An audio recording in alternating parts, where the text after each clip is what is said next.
Gus Dur atau nama lengkap Abdurrahman Wahid adalah tokoh agama dan politik Indonesia yang lahir pada 7 September tahun 1940 di Jombang, Jawa Timur dan meninggal pada 30 Desember 2009 di Jakarta.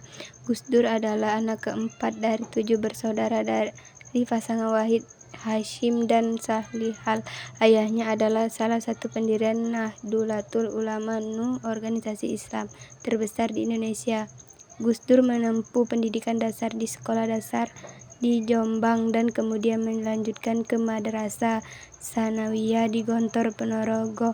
Ia kemudian melanjutkan pendidikan di Universitas Al-Azhar di Kairo, Mesir dan meraih gelar sarjana agama pada tahun 1963.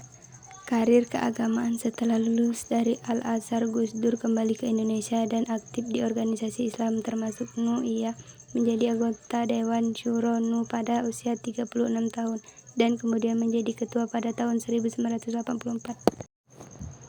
Ia juga mendirikan Majelis Ulama Indonesia pada tahun 1975 dan menjadi ketua pertama selama karirnya di dunia keagamaan. Gus Dur terkenal sebagai pemikiran yang toleransi dan pluralis dan aktif mempromosikan dialog antara agama. Karir politik. Gus Dur memulai karir politiknya sebagai anggota Dewan Perwakilan Rakyat DPR pada tahun 1982 dan kemudian menjadi anggota MPR Majelis Permusyawaratan Rakyat pada tahun 1999.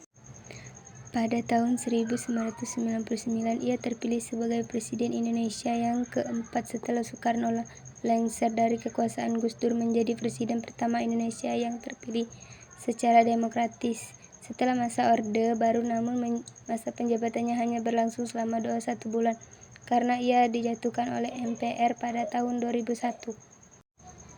Kehidupan pribadi. Gus Dur menikah dengan Sinta Nuria Wahid dan memiliki 3 anak. Ia terkenal sebagai sosok yang rendah hati dan memiliki sense of humor yang tinggi. Selama jabatannya sebagai Presiden, Gus Dur sering kali tampil dengan kaos omblong sederhana dan sendal jepit yang menjadi ciri khasnya.